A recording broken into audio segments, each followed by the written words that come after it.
أعوذ بالله السميع العليم من الشيطان الرجيم بسم الله الرحمن الرحيم وبه نستعين إنه خير ناصر ومعين. Notre échange d'aujourd'hui, c'est le 10e échange par rapport à la question de l'éthique islamique. Nous allons voir ensemble quelques points pour ce soir. La relation d'un croyant, l'individu croyant ou une croyante avec les autres qui sont autour de lui. Quels sont les actes interdits pour l'homme concernant les femmes et pour la femme concernant les hommes? Et également, on va voir rapidement les conséquences négatives par rapport à la relation qu'on peut avoir dans la société.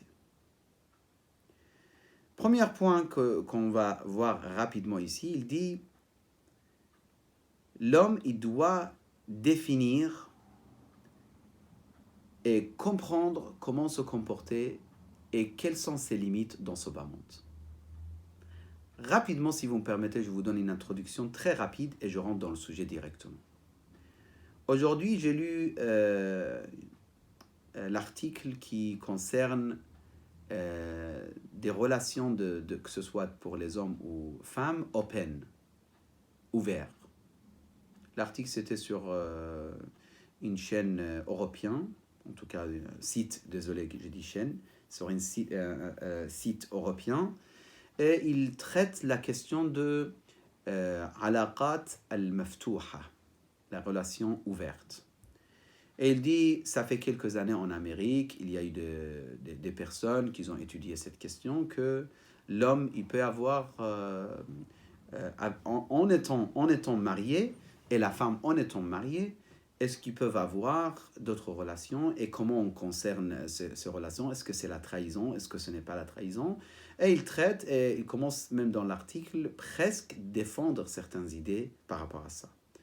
Il dit oui, les gens, ils ont expliqué, telle femme, elle a expliqué. Et après, il y a des choses, pour moi, ça ne m'intéresse pas de développer plus que ça, qui m'a totalement choqué. Après, nous, on respecte les recherches, on respecte la science, on respecte les gens, on respecte la vie de chacun. Mais il y a des choses que c'est clair, c'est évident que ce soit au niveau éthique ou moral, ou que ce soit au niveau psychologique, c'est des choses qui détruisent la société. C'est pour ça, c'est incroyable. Quand je vois ces genres d'articles, c'est encore, si jamais, avant de lire ces genres d'articles, si jamais je vais développer quelques hadiths qui parlent de limites entre l'homme et la femme dans l'islam, peut-être je suis un peu plus sensible de ne pas provoquer, de ne pas sensibiliser, de ne pas gêner une fille ou un garçon, un jeune homme ou une jeune femme, etc. Mais lorsque je vois ce genre d'articles, c'est le contraire. Je me mets encore plus à l'aise pour développer les paroles de Ahlul Bayt alayhi salam. Parce que je vois, l'homme n'a pas de limite. Je ne sais pas est-ce que j'ai transmis mon idée dans l'introduction ou pas. L'homme n'a pas de limite. Aujourd'hui, avec ces genres d'articles, ces genres de sites, même sites, il y a des sites sur Internet qui faisaient leur publicité dans les métros, dans tel pays européen, qui expliquent clairement à la femme qui est mariée comment elle peut avoir, etc., etc., etc. C'est des sites. Mais si quelque chose est religieux, non, tout est interdit, il faut voir ça, il faut revoir ça, il faut étudier ça, etc. C'est quoi ça? C'est l'injustice envers la femme, c'est l'injustice envers l'homme, etc. Mais lorsque c'est quelque chose justement avec ces genres de méthodes ou des visions complètement matérielles, complètement basées sur les désirs et l'égoïsme de la personne, on est en train de défendre, on est en train de donner des cheminements, on est en train de donner des indications, etc. À l'islam, il dit non. Il y a des limites, il faut des limites. Premier point, notez chez vous, al-ikhtilat, se mélanger. Est-ce que c'est haram? Al-ikhtilat, ce n'est pas toujours haram, ce n'est pas toujours interdit. Tu peux partir au marché alors qu'il y a des femmes autour de toi, ce n'est pas interdit. Tu fais tes achats, elle fait ses achats, ce n'est pas un problème. Mais l'ikhtilat, ce n'est pas encouragé dans l'islam. Si dans le marché, tu vois que c'est trop de monde et qu'ils vont coller l'un à l'autre, il va te dire évite ce genre de position si ce n'est pas nécessaire, ce que tu veux acheter. Ou pars quelque part où il n'y a pas beaucoup de personnes, où il n'y a pas cette position. Mais l'ikhtilat, ce n'est pas tout de suite interdit. Pourquoi j'explique? Parce que dans les métros, il y a l'ikhtilat, à la faculté, il y a l'ikhtilat partout. L'homme et les femmes, les hommes et les femmes, ils sont ensemble, etc. Mais l'islam, il dit, tant que vous pouvez ne pas le faire, c'est mieux. Si vous êtes invité chez votre ami, et que votre ami, il vous accueille les hommes dans le salon et les femmes sous l'arbre dans le jardin, il ne faut pas le dire oui, vous êtes bizarre, pourquoi vous ne mélangez pas nous tous ensemble, c'est quoi le problème, on s'assoit, on va pas, ça ne va rien passer, etc. Non, au contraire, cette personne, s'il a séparé, c'est très bien. C'est très bien. Il a séparé les hommes et les femmes, c'est pas un problème. Et là, il ne faut pas qu'on a peur de dire ça devant les gens. Ah, vous les musulmans, vous êtes enfermés, vous êtes... Non, on n'est pas enfermés. Moi, ma femme, moi, ma sœur, je la considère la beauté de ma vie. Je m'occupe. Et si je vais au restaurant, elle va au restaurant. Si je mange des bonnes choses, elle mange encore mieux que moi. Si je m'occupe de moi-même et de mon fils, je m'occupe encore plus, ou la même chose, ou encore plus de ma fille et de ma femme.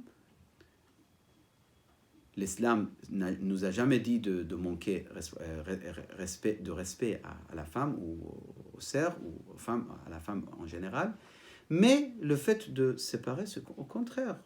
Les femmes ils se mettent à l'aise, les hommes ils se mettent à l'aise également. Ça, c'est la vision islamique. Quelqu'un n'aime pas, après c'est au choix de cette personne.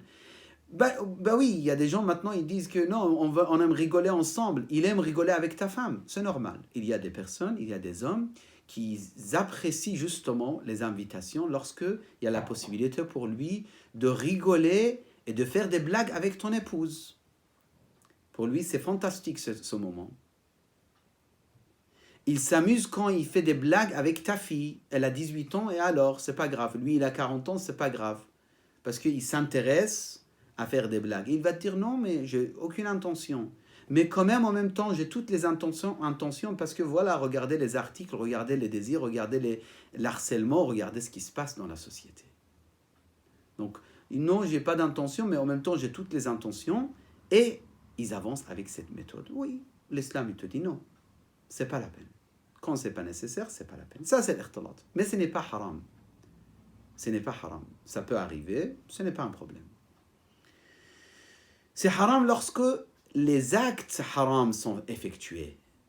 C'est haram lorsque l'homme, il dépasse les limites avec la femme. Là, ça devient haram, mais c'est interdit. Mais si ils ont respecté toutes les règles, c'est pas haram. Pourquoi alors certains se séparent?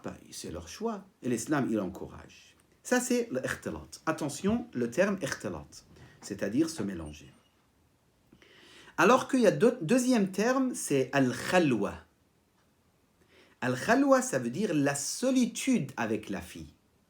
L'homme tout seul avec une femme, dans une maison, fermer la porte. Ça, c'est interdit. Ce n'est pas détestable. Ce n'est pas question de... Ce n'est pas recommandé. Non, c'est interdit.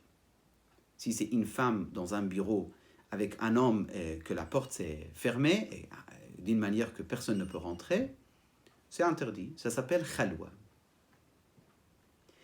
Et l'imam al-Sadiq, clairement, il le dit. Maintenant, encore une fois, je vous dis, c'est une époque très compliquée. Les gens, ils veulent se moquer. Mais nous, on croit. Nous, on propose. Nous, on explique. فَمَنْ شَاءَ فَلْيُؤْمِنْ وَمَنْ شَاءَ فَلْيَكْفُرْ. Celui qui croit, qu'il croit. Celui qui ne veut pas croire, il veut rejeter, il rejette. Après, quand il aura des punitions dans ce bas monde avant l'au-delà, il ne va pas être bizarre. Il va dire, mais c'est ma faute. Combien d'expériences j'ai par rapport à ça? Les gens qui n'ont pas cru à ça, et ils ont eu des histoires, en marié, sa femme, elle a eu des histoires où la femme, il a vu son mari, qu'est-ce qu'il a fait avec la femme de l'autre, je ne sais pas, etc. Je ne vais pas rentrer plus dans les détails. L'islam, il veut fermer le chemin de Shaitan. Justement, l'imam al-Sadiq, il dit La yakhlou bimra'atin rajul. L'homme ne doit pas se mettre dans un endroit fermé avec une femme. Sauf si, bien sûr, on ne parle pas de sa mère ou de sa sœur ou de sa tante, non. Avec une femme qui est non mahram. فَمَا مِنْ رَجُلٍ خَلَا بِامْرَأَةٍ إِلَّا كَانَ الشَّيْطَانُ ثَالِثُهُمَا. Car l'homme qui se met avec une femme dans un endroit fermé, isolé, le troisième avec eux, ça sera Ash-Shaytan, ça sera Iblis, ça sera Satan. Et c'est normal, c'est tout à fait normal, l'expérience le dit. Regardez, la plupart des problèmes actuellement, ça fait quelques années qu'il y a des questions d'harcèlement, surtout c'est dans les bureaux, surtout c'est les secrétaires, surtout avec les histoires que ici en Europe, le secrétaire qui travaille avec tel ministre, le secrétaire qui travaille avec tel député, etc., c'est passé comme ça, c'est l'expérience, c'est la réalité. Ash-Shaytan est le troisième. Maintenant on parle de An-Nadar. Regarde, les regards qu'on peut avoir. Est-ce que c'est interdit de regarder? Oui, c'est interdit. Si tu regardes quelque chose qui n'est pas permis pour toi, c'est interdit de regarder. Bien sûr, tu regardes ta mère, tu regardes les mains, les bras de ta mère, c'est pas un problème, ta tante, etc. Même pour ta tante, même pour les tantes, un jeune homme, si sa tante elle est jeune et qu'il dit non, il n'y a aucun problème, c'est ma tante, etc., il dépasse les limites et il a des sentiments, c'est interdit. C'est interdit. Les sentiments entre l'homme et la femme dans l'islam, c'est entre l'homme et la femme, c'est-à-dire c'est entre les maris, les mariés. C'est tout. Tu ne peux pas avoir des sentiments en regardant ni un homme, même si tu es un homme, ni une femme qui est mahram si ce n'est pas ta femme, ni même des images, des images de manga. Si quelqu'un il regarde les images de manga dessinées, il a des sentiments, c'est interdit. C'est interdit. Je parle de ce qu'il dit l'islam. Après, on ne veut pas rentrer dans les détails. Telle loi en tel pays, il dit c'est pas grave, sans limite, telle chose. Ça, nous, on développe sans attaquer qui que ce soit. Celui qui veut, bismillah. Celui qui rejette, il a rejeté, c'est son choix. Imam al-Sadiq alayhi salam, il dit An-nadratu sahmun min saham iblis masmoum. Le fait de regarder quelque chose interdit, c'est comme une flèche de la part de Satan vers notre cœur. Et après, l'imam Sadiq, il dit combien existe-t-il des regards qui ont créé des regrets pour longue durée? Réfléchissez sur cette partie de hadith. أورثت حسرة طويلة. Dans un autre hadith, l'imam il dit النظرة بعد النظرة تزرع في القلب الشهوة وكفى بها لصاحبها فتنة. Il dit le regard après le regard crée dans le cœur les désirs charnels qui dépassent les limites de la personne après et ça détruit la personne. Ça fait tomber la personne dans la perversité ou ça éloigne d'Allah subhanahu wa ta'ala.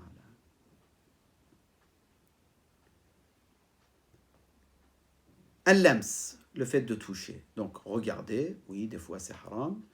Toucher, c'est la même chose.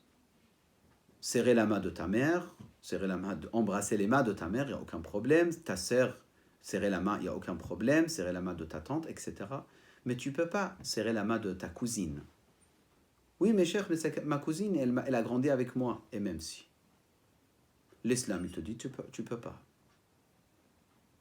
Rasulullah, il dit Man safaha imra'atan tahrumu alayhi faqad ba'a bi sakhatin min Allah. Il reçoit le châtiment d'Allah subhanahu wa ta'ala, celui qui serre la main d'une femme qui n'est pas halal pour lui de serrer la main. Et après, il explique de châtiment douloureux de Jahannam. Man safaha imra'atan tahrumu alayhi faqad ba'a bi ghadabin min Allah azza wa jal. La colère divine sera face à la personne qui fait ces genres d'actes. Un autre point, et on termine notre échange de ce soir, dernier point, al-mizah wa kathratu dhahk. Est-ce que le fait de faire des blagues et de rigoler beaucoup, c'est interdit? Il y a des personnes dans l'islam aujourd'hui qui croient qu'un bon musulman, c'est celui qui est toujours têtu, très en colère, sérieux, etc. Et ils donnent l'image de telle personne dans l'histoire de l'islam en disant il était dur. Et ils sont fiers de la dureté de cet homme. Non, l'islam, il est contre cette vision. Imam al-Sadiq, il dit « Ma min mu'minin illa wa fihi du'aba » Subhanallah. Un mu'min, il doit avoir la flexibilité, il doit plaisanter de temps en temps, il doit être joyeux avec la communauté. C'est pas un mu'min qui vient comme, je ne sais pas quoi, toujours froncer les sourcils comme ça, et puis très en colère, et il rigole avec personne, il est très sérieux, soi-disant c'est un vrai mu'min. Absolument pas. Imam Sadiq, il dit le contraire. Après, ils ont posé la question, un peu de rigolade, un peu de plaisanterie, mais sans faire mal, sans blesser, sans faire médisance, sans mentir. Faire des blagues, c'est beau, c'est bien. Mais si ça dépasse les limites, ça devient mauvais. C'est pour ça, Amir al-Mu'minin, dans d'autres hadiths, il explique que si la personne y rigole beaucoup, il commence à diminuer de sa sagesse. Et là, c'est dommage. Taïb, est-ce qu'on peut blaguer avec qui que ce soit devant nous? Oui, tu peux blaguer avec tes amis, il n'y a aucun problème. Mais si tu veux blaguer avec une fille, alors que cette fille, ce n'est pas ni ta femme, ni ta sœur, ni ta tante, etc., tu n'as pas le droit de faire des blagues qui touchent justement et qui provoquent quelque chose dans votre cœur, dans son cœur à elle. C'est pour ça l'imam alayhi salam, il dit Man fakaha imra'atan habasahu Allah bi kulli kalimatin fi dunya alf 'am. Celui qui fait des blagues justement pour toucher le cœur d'une fille ou d'une femme, que normalement ce n'est pas surtout ce qui me choque parfois, des fois ils font des blagues sentimentales avec une femme mariée. Et l'homme, il est marié. C'est-à-dire un homme marié avec une femme, il fait des blagues avec une autre femme qui est mariée avec un autre homme. Et qu'elle n'est pas ni sa sœur, ni sa tante, ni rien du tout. Et sentimentale. L'imam alayhi salam, il dit Habasahu Allah, Allah le prisonnier le jour du jugement, bikulli kalimatin fi dunya alf 'am, 1000 ans pour chaque mot qu'il a fait de ce genre de blagues qui sont pas des blagues pures, mais c'est des blagues dans lesquelles il y a des derrière-pensées. Qu'Allah subhanahu wa ta'ala bihaqqi Muhammadin wa ali Muhammad nous protège nos yeux, notre cœur, notre corps également. Ce n'est pas facile à notre époque, avec tout ce monde totalement envahi par le matérialisme et les désirs personnels. Toute personne, quand tu parles avec qui que ce soit, te dit mais ce monde c'est comme ça, c'est le système, c'est l'intérêt personnel, c'est la joie personnelle, c'est les désirs personnels. Autour de moi-même, ça tourne, tout autour de la personne. C'est exactement l'égoïsme qui domine à notre époque, malheureusement. Qu'Allah vous protège bihaqq az-Zahra Fatima wa sallallahu ala sayyidina Muhammadin wa alihi at-tayyibin at-tahirin.